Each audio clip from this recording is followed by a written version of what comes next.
Have you ever heard of an invisible war? A war where tanks don't cross borders, but where decisions made in silence, inside bunkers, decide the future of millions. On June 13th, while the world slept, Israel woke the Middle East with a silent roar. It was at dawn that the country carried out one of the most daring and secret military operations in modern history, Operation Narnia. A plan so surreal that even the architects of the mission themselves doubted its viability for a long time. The reference to Narnia, the fantasy world created by C.S. Lewis, was no accident. What seemed like fantasy would become military reality with surgical precision. It all began at midnight in an underground bunker at the headquarters of the Israeli Air Force. There, generals watched live the first phase of the attack, dubbed the Red Wedding, a clear allusion to the massacre in the famous series Game of Thrones. The objective was as brutal as it was direct, to quickly eliminate the entire military leadership of Iran. And they succeeded. Within a few hours, more than 30 Iranian generals were dead. The backbone of the Iranian armed forces had been destroyed before they even realized what was happening. But that was just the beginning. The second phase of the mission was even more daring. To eliminate, almost simultaneously, 9 of Iran's top nuclear scientists, all located at their homes in the capital Tehran. A coordinated attack that combined high-level espionage, internal sabotage, the use of armed drones, and, above all, the element of surprise. And although almost everything went wrong at some point, the execution was so perfect that it surprised even the Israeli officers themselves. The operation's success did not come about by chance. In fact, its seeds were planted in the 1990s, when Israel began to detect the first signs of Iran's nuclear program. Over the following decades, the Mossad built a complex intelligence network inside Iran. Agents were infiltrated, sabotage operations were carried out, and key targets were eliminated. But all of this, while effective, was only a stopgap measure. Israel knew that if it wanted to truly dismantle the program, it would need to eliminate not only the facilities but also the scientific elite that supported it.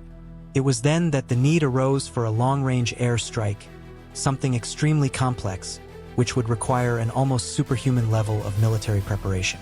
In 2008, Israel carried out its first major test. More than 100 F-15 and F-16 fighters crossed the Mediterranean Sea to Greece, simulating a real attack on Iran.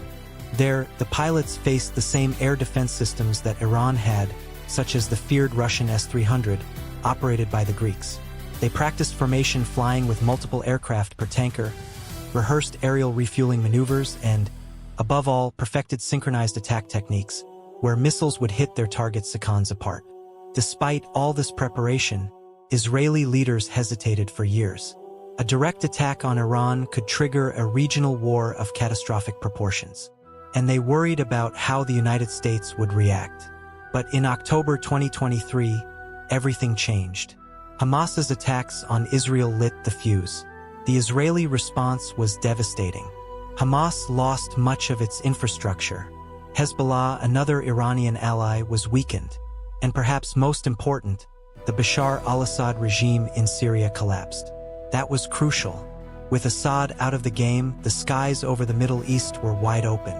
For the first time, Israel had complete freedom to traverse the airspace into the heart of Iran. The path was clear.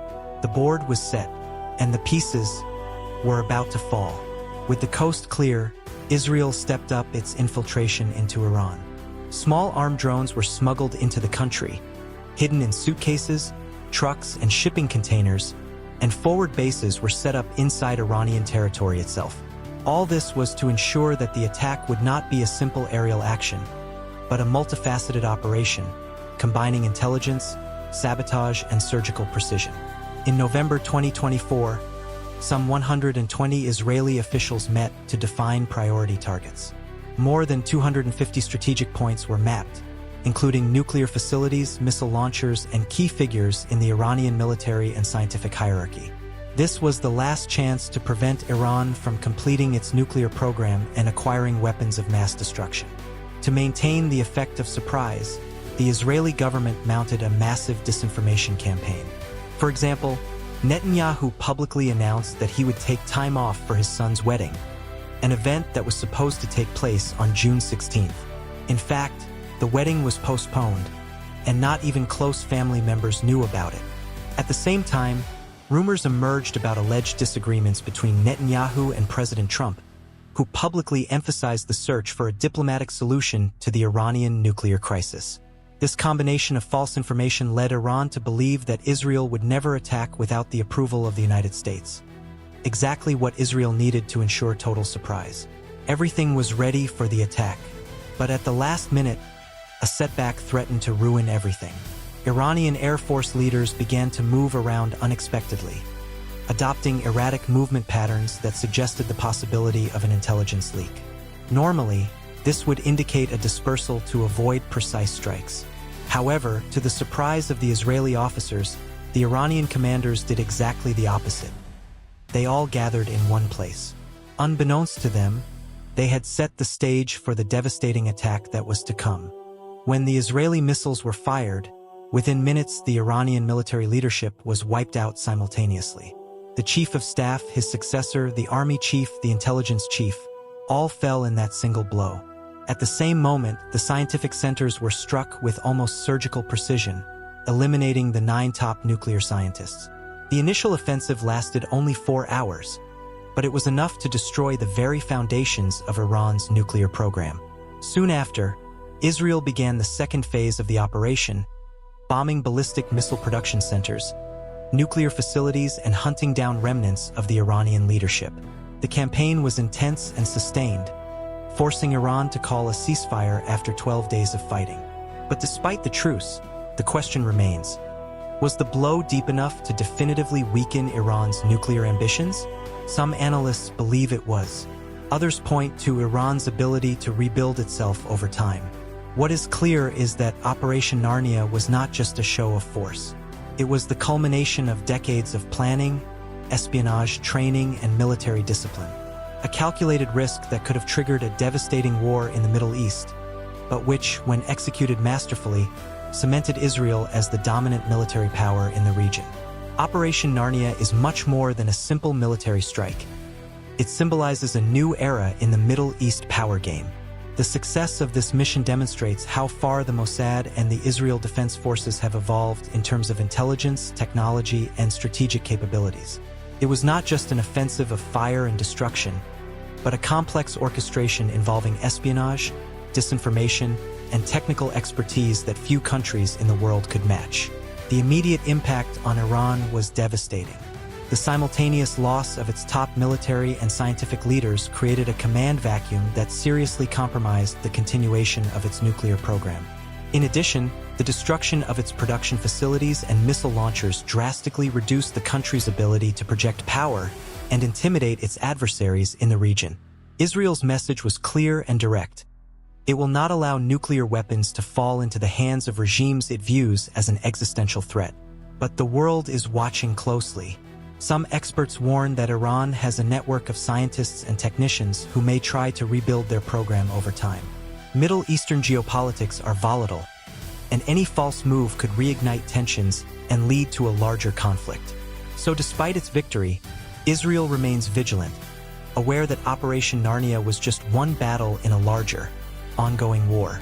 Meanwhile, at home, the operation boosted the morale of the Israel Defense Forces and reinforced the sense of security among the population. The combination of careful planning, courage, and cutting-edge technology served as an example of how strategic decisions can shape the future of a nation and an entire region. Israel's reputation as a military power capable of acting with speed and precision was further cemented. The operation has also raised questions about the ethics and risks involved in attacks of this magnitude. The political and humanitarian consequences are profound, and debates about its legitimacy and international implications continue. But for the mission's architects, the priority was clear: neutralizing the threat before it was too late. Ultimately, Operation Narnia teaches us a lesson. In modern warfare, information, technology, and surprise are the most powerful weapons. Israel has shown the world that even when faced with seemingly invincible adversaries, it is possible to plan and execute decisive actions that change the course of history. The Middle East will never be the same again.